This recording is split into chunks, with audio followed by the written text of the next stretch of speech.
pessoal, bom dia, a paz do Senhor Jesus, sejam muito bem-vindos à nossa reunião de adoração nesse domingo. Meu nome é Thaís, eu sou esposa do pastor Lucas, da PMB, Primeira Metodista Brasileira, aqui em Miami. Quero te convidar nesse momento a você abrir o seu coração, a você deixar de lado tudo aquilo que tem te angustiado, todos os seus medos e as suas preocupações, para que você possa abrir o seu coração para receber tudo aquilo que o Senhor tem preparado para você nessa manhã. Amém? Vamos orar comigo? Senhor, muito obrigada pela oportunidade que nós temos de estar aqui reunidos, ainda que distantes uns dos outros, para te adorar, para louvar o teu nome, para te agradecer e para ouvir tudo aquilo que o Senhor tem para nós nessa manhã. Prepara os nossos corações, abre os nossos olhos, abre as nossas mentes, os nossos ouvidos e prepara-nos, Deus, para receber a tua mensagem, a palavra de vida que o Senhor tem para nós nesse dia.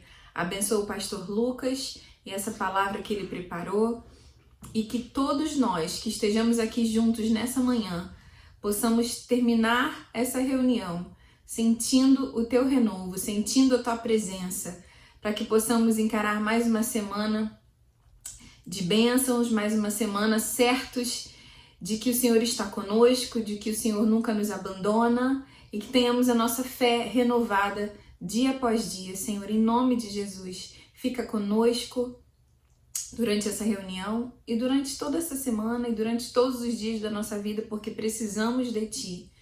Precisamos de Ti, Espírito Santo de Deus. Fica conosco, cuida de nós. Eu quero te pedir, Deus, especialmente pelos nossos irmãos que têm enfrentado problemas, que têm enfrentado dificuldades, seja financeira, seja espiritual, sejam doenças, Senhor. Eu quero te pedir agora, em nome de Jesus, que a Tua mão poderosa venha sobre a vida deles, Senhor, e jogue por terra tudo aquilo que não provém de Ti. Toda obra maligna, todo trabalho de macumbaria, de feitiçaria, tudo aquilo que tem vindo para atrapalhar, para destruir a vida dessas pessoas, eu quero declarar que estão quebrados agora em nome de Jesus. Nós somos mais fortes em Ti, o Teu Espírito Santo habita em nós, Deus. Então agora eu declaro em nome de Jesus a libertação das cadeias, a libertação dos vícios, a libertação, Deus, em nome de Jesus, das doenças. Em nome de Jesus eu declaro a Tua paz sobre a vida dos meus irmãos. A Tua paz, a Tua cura, em nome de Jesus, a Tua libertação. Toma as nossas vidas, ajuda-nos, Deus, porque sem Ti a gente não consegue. Em nome de Jesus, muito obrigada mais uma vez, meu Pai. Eu te peço e te agradeço. Amém.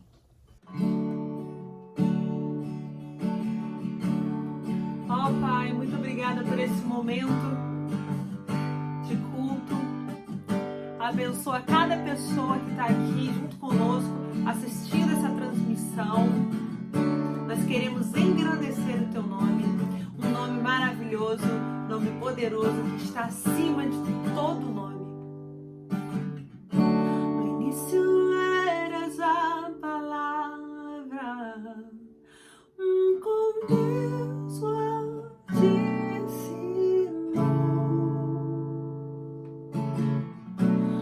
o mistério de Tua glória, Cristo em Ti se revelou. Ó, quão lindo esse nome é!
Muito obrigada, Pai, por esse momento de louvor, que o nosso coração agora esteja preparado para receber a Tua palavra.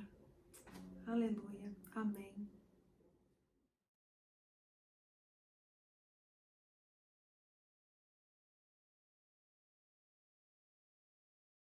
É isso aí, pessoal. É chegado o momento agora de adorar a Deus com as nossas ofertas e com nossos dízimos, né? Você pode, você já sabe como é que a gente faz. A gente vai online no nosso site, o site da nossa igreja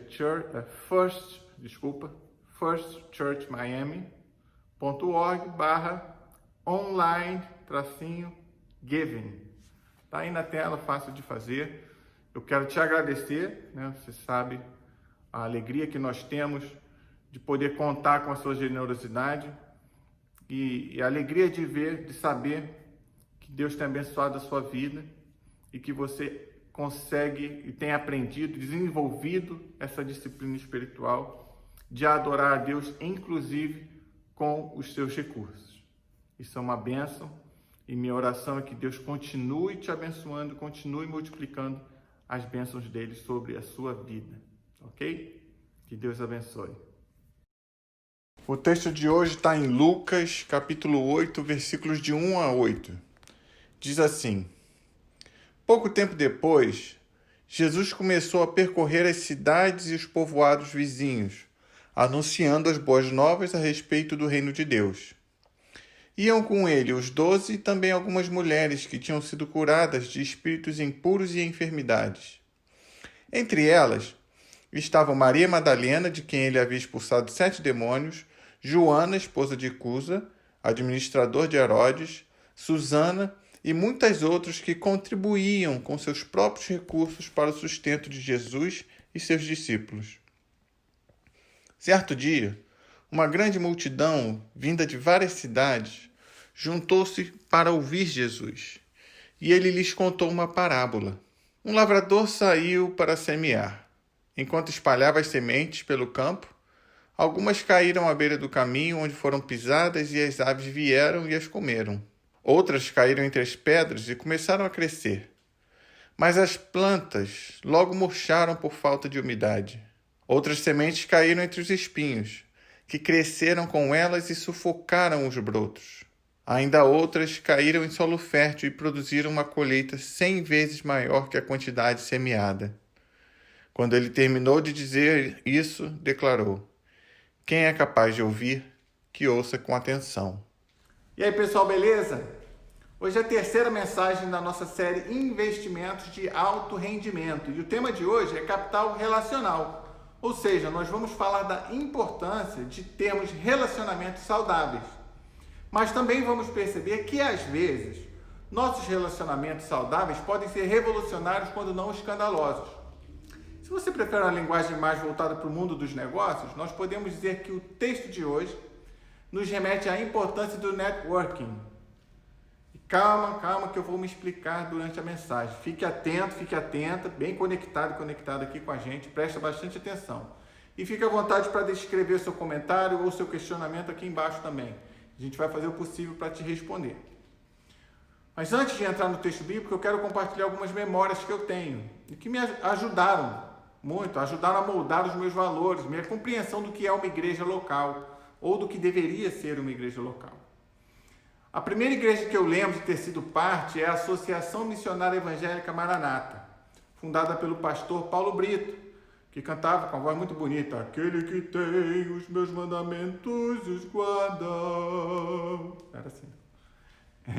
Eu ia com meu irmão Tiago sozinho para lá, pegava um ônibus 864, na rodoviária de Campo Grande. A igreja ficava em Vasconcelos, né, antes de ir para o endereço atual, na estrada do Pré. Eu e o Tiago chegávamos lá 1 hora antes do culto, para começar a distribuir panfletos, né? E na minha memória eu tinha uns 6, 7 anos, mas posso estar errado. Enfim, a igreja tinha aquela porta dupla de metal que enrola assim no teto, faz maior barulhão, parece um armazém. Devia ser um armazém, porque era uma portinha, mas o salão era largo, grande, e o púlpito ficava bem ali na frente. Eu lembro sempre dos bêbados que chegavam ali e ficavam ali na entrada, e chegaram até a arrumar um lugarzinho para eles sentarem. Os bêbados cantavam, eles levantavam as mãos, eles respondiam aos apelos, e eu não me lembro de ninguém tentando enxotá-los. Ao contrário, eles eram recebidos com muito carinho. E eu lembro que um deles se converteu. Ele era bem alto, magro, narigudo. E aquele homem teve a vida transformada por Deus, graças à disposição das pessoas, daquelas pessoas que os recebiam com carinho e com atenção. Se você preferir uma palavra mais técnica, com hospitalidade. E eu cresci com essa imagem, né? Com essa convicção de que uma igreja deve ser um lugar onde as pessoas são bem recebidas, são bem-vindas. Não importando quem, se é homem, mulher, criança, gay, e também não importando a condição da pessoa, se está sóbrio, se está bêbado, sujo, limpo, se é doente, rico, pobre, qualquer coisa. Já entendeu, né? Deu para entender. Eu tenho a plena convicção de que todas as pessoas são bem-vindas por Deus e por isso devem ser bem-vindas por nós. E a seu tempo, se aquela pessoa abrir o seu coração para o Espírito Santo, Deus vai resgatar e restaurar o que tiver que ser resgatado e restaurado. Eu creio nisso, porque desde pequeno eu tenho testemunhado pessoas sendo transformadas por Deus. E o segundo valor que se firmou na minha retina, como diria meu avô, na minha memória, na minha cabeça, é que a igreja tem que ser um ambiente agradável. Uma igreja limpa, com banheiro limpo, com som equalizado, sem microfonia, se possível um ar-condicionado, cadeiras decentes, enfim, um lugar agradável de se estar. Dizem que a primeira impressão é que fica, não é verdade? Então, a estrutura física, o ambiente, pode ser simples, mas tem que ser agradável. Porque ajuda o visitante e os vizinhos a se sentirem bem, a se sentirem em casa. E essa parte física é a parte que nós podemos controlar. A gente pode ajudar nessa parte. Uma igreja limpinha é uma demonstração de carinho ao visitante. Ou seja, os dois elementos da hospitalidade, o ambiente físico e agradável e o elemento humano, receptivo, amoroso, carinhoso, atencioso, são as verdadeiras portas de entrada da igreja, porque são a porta ou a ponte de entrada para que pessoas diferentes, estranhas, se tornem amigas, se tornem irmãs, ou seja, criem um relacionamento. O aprendizado, as doutrinas, a cultura cristã, isso tudo vem depois, vem com o tempo. O ponto de partida, a porta que cria o vínculo com o lugar, com as pessoas, está firmada em hospitalidade e em relacionamento. E aqui entramos no ponto da mensagem de hoje. Relacionamentos saudáveis estão focados no próprio relacionamento, não em regras de conduta e não em regras de qualquer tipo, mas no próprio relacionamento. O relacionamento baseado em regras e em obediência não gera fruto de vida, não produz um relacionamento saudável. O relacionamento baseado em honra, sim, é baseado em amor. E ao invés de controlar, ao invés de lutar um com o outro para enquadrar na regra A ou B ou C, né? No contrato de casamento, o relacionamento baseado em honra ele é frutífero, ele é duradouro. O relacionamento baseado em honra é transformador. Hospitalidade, relacionamento, honra, valores fundamentais para a jornada de fé e de vida de um cristão. No texto de hoje, Jesus está visitando várias cidades com seus discípulos e discípulas, proclamando o evangelho, curando os enfermos e expulsando demônios. Um verdadeiro escândalo. Como assim, pastor? Escândalo? Vocês não repararam no que eu disse? Lemos hoje que Jesus era acompanhado pelos 12 e por algumas mulheres, entre elas Maria Madalena, Joana, Susana e outras. Duas informações importantes aqui. Um discípulo era um estudante. Era alguém com uma relação íntima com seu mestre. Íntima no sentido de seguir os ensinamentos de seu mestre, a ponto de decorar seus ensinamentos, palavra por palavra, e de poder falar em nome do seu mestre. É por isso que às vezes eu me refiro aos apóstolos como amigos, ou como discípulos, ou como estudantes, eu vario. Outra informação super importante é que Lucas está descrevendo essas mulheres também como discípulas de Jesus, segundo estudiosos. E isso era por si só um escândalo naquele tempo. Nunca antes se ouviu falar de mulheres como discípulas de alguém na comunidade judaica. Havia casos raros entre os gregos, mas muito raros e muito mal vistos. E essa informação é tão relevante que Lucas cita os nomes dessas mulheres. E toda vez que o texto bíblico cita alguém pelo nome, é porque há uma relevância importante naquela pessoa. Quantas vezes nós lemos fariseus ou líderes religiosos no texto? Mas aqui e ali a gente vê um nome específico. Nicodemos, José de Arimateia, Gamaliel, Maria Madalena, Joana, Susana, Júnia, Priscila, as discípulas e líderes da igreja primitiva. Uma igreja preconceituosa e patriarcal. Um escândalo. Esse tipo de informação ninguém fala por aí, né? Mas você me conhece, você sabe que eu gosto de propagar as sementes transformadoras de Jesus. E a cereja do bolo é que não só elas eram discípulas de Jesus, mas elas bancavam, elas sustentavam o ministério de Jesus, porque elas eram patronas do ministério da salvação. E eu acho engraçado que haja tantos pastores que insistem em diminuir o papel da mulher, a competência da mulher, quando o próprio Jesus não o fazia. Jesus não só revolucionou a relação mestre-discípulos ao aceitar mulheres como suas discípulas de maneira clara e pública, a ponto de que seus nomes foram lembrados por 30 e 40 anos depois. Lembremos aqui que o Evangelho de Lucas começa a ser escrito décadas após a morte de Jesus. E o método que Lucas usou para escrever o Evangelho foi a velha e boa técnica de visitar os lugares onde as histórias haviam ocorrido e conversado com as pessoas daqueles lugares, muitas das quais ainda estavam vivas. Tinham testemunhado o que aconteceu com Jesus e ainda estavam vivas. E lembravam do nome dessas mulheres, Maria Madalena, Joana e Susana. Eu imagino que alguns de vocês talvez estejam me chamando de feminista. Eu estou apenas revelando um detalhe do texto bíblico. Eu estou apenas confrontando a informação contida no texto, os valores contidos na Bíblia, com a nossa realidade, com os nossos valores, com os nossos conceitos e preconceitos. Isso é teologia. Bem, Jesus não só revolucionou a relação mestre-discípulo, como também deixa aqui uma lição importante de networking. Como eu disse no início da mensagem, Jesus aceitava conviver e se relacionar com vários tipos de pessoas.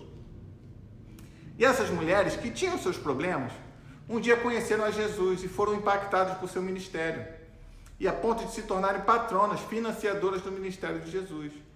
Mais uma razão para a gente investir em relacionamentos sem preconceitos e sem seleção. Você nunca saberá o fruto que vai surgir de uma nova amizade. E eu quero terminar levantando o último ponto. Eu quero apelar para o seu bom senso e para a sua inteligência. Porque não é possível que nós, como cristãos, continuemos incentivando o ódio ao nosso redor. A sociedade já está muito dividida. E o nosso papel é semear união. Isso não significa deixar para lá, evitar confronto ou passar pano, não. Há coisas que às vezes precisam ser ditas e conversadas. E nem sempre vai ser agradável. Isso é normal, isso é uma coisa importante. Outra coisa é criar e nutrir bezerros de ouro. Existem pessoas com certas obsessões, certas ideologias, que são tão fortes que se tornam mais importantes do que a própria palavra de Deus, do que o mandamento de amar ao próximo como a si mesmo. E elas se tornam cegas, incapazes de pensar, de raciocinar por si mesmas. Sabe? A gente precisa parar com isso. A semana passada, o pastor Ed Renekiewicz, um líder admirável no cenário brasileiro, ligado à Visão Mundial, um projeto missionário internacional maravilhoso, foi linchado na internet, porque ele disse que a Bíblia não é suficiente para determinar nosso modo de vida. E porque é preciso atualizar a Bíblia. Falou só obviedades. Segundo o livro de Levítico, cabia ao sacerdote determinar se uma pessoa tinha hanseníase, mais conhecida como lepra, ou se não tinha. Você acha que cabe a mim, um pastor, a um sacerdote, determinar se você tem lepra ou não? Claro que não. A gente tem médico para isso. A Bíblia trata de eutanásia, por um acaso, células-tronco, pedofilia? Não. Então a Bíblia não é suficiente, ponto.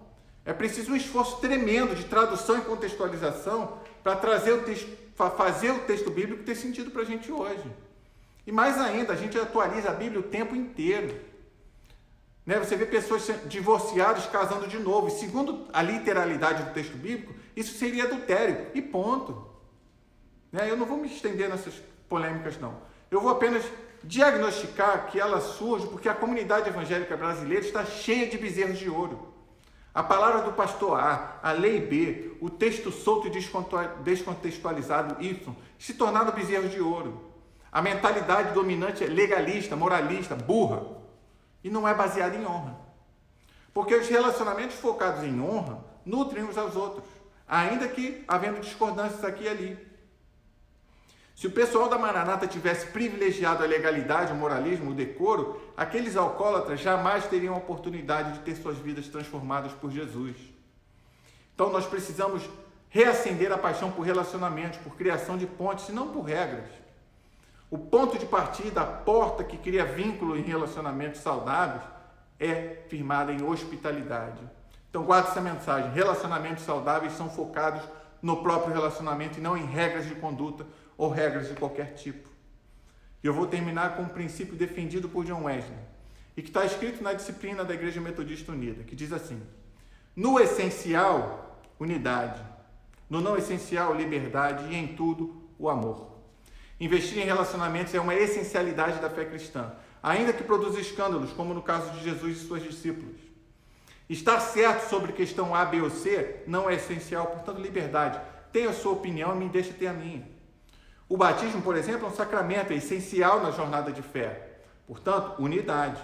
Mas a forma do batismo não é essencial. Pode ser a aspersão, derramamento, imersão, tanto faz. Portanto, liberdade. Mas em tudo há que ter amor. Se não houver amor, é proibido. É simples assim. Então, a minha oração é que Deus tenha falado com você hoje. Se você está um pouquinho desconfortável com a mensagem, assiste de novo. E assiste de novo, né, para ver se você consegue compreender. Às vezes a palavra nos incomoda e isso é bom. Tá? Que Deus te abençoe muitíssimo. Eu quero te convidar agora a participar da Santa Ceia comigo.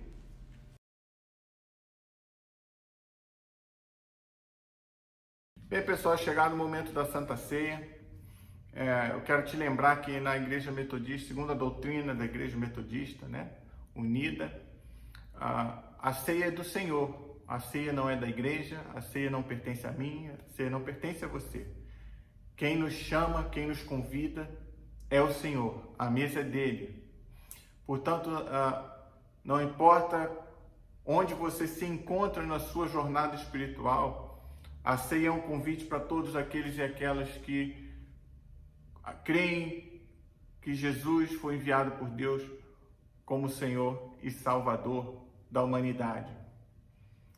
E é por isso que nós começamos esse momento de Santa Ceia com uma oração de confissão, e fazemos uma oração coletiva de confissão, vai estar aí na tela, porque nós não somos fiscais do reino de Deus para ficar olhando cara a crachá, para determinar ou julgar onde você está na sua jornada de fé, né?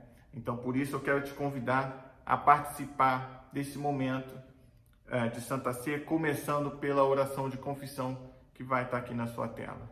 Oremos. Deus misericordioso, confessamos que não te amamos de todo o coração e com frequência não temos sido uma igreja fiel.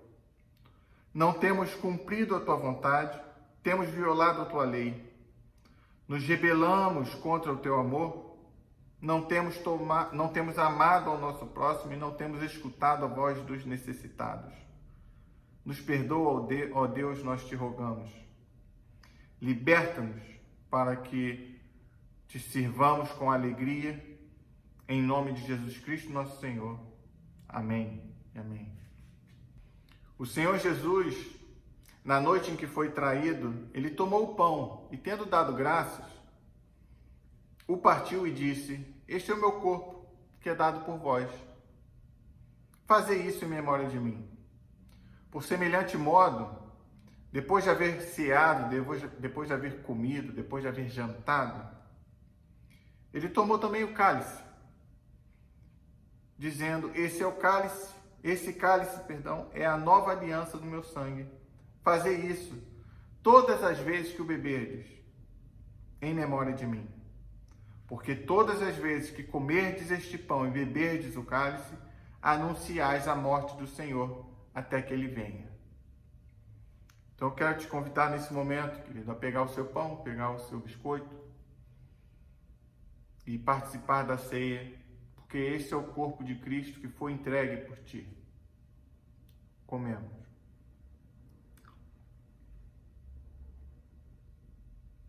Da mesma maneira, eu quero te convidar a pegar o seu suco, sua água, seu vinho, porque esse é o sangue de Cristo que foi derramado por mim e por você. Bebamos deles todos.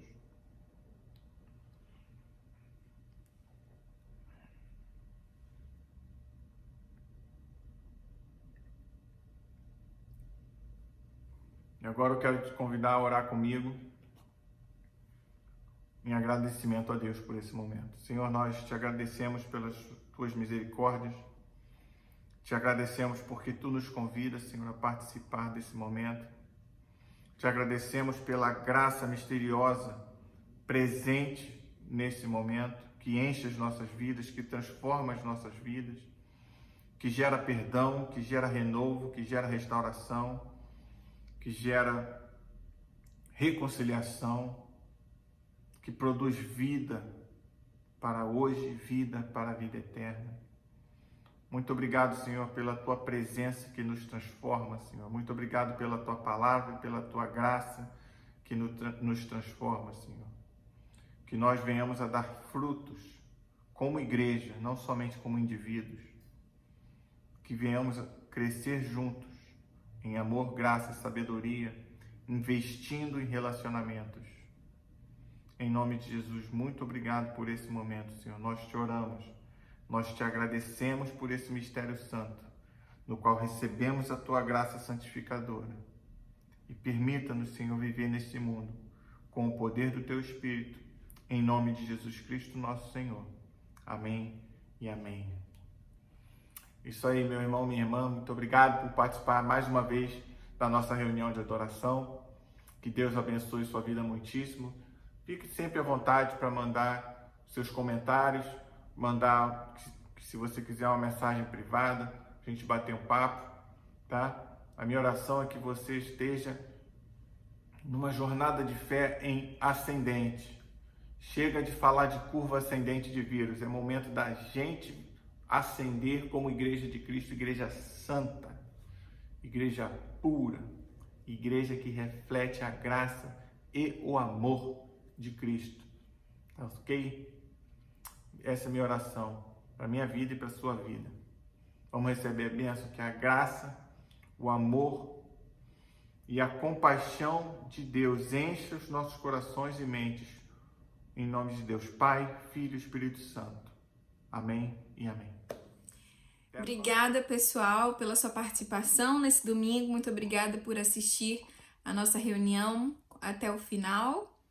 Tá bom? Fiquem com Deus, tenham uma semana abençoada e domingo que vem a gente se vê de novo, tá bom? Tchau! Dá tchau, filha. Tchau!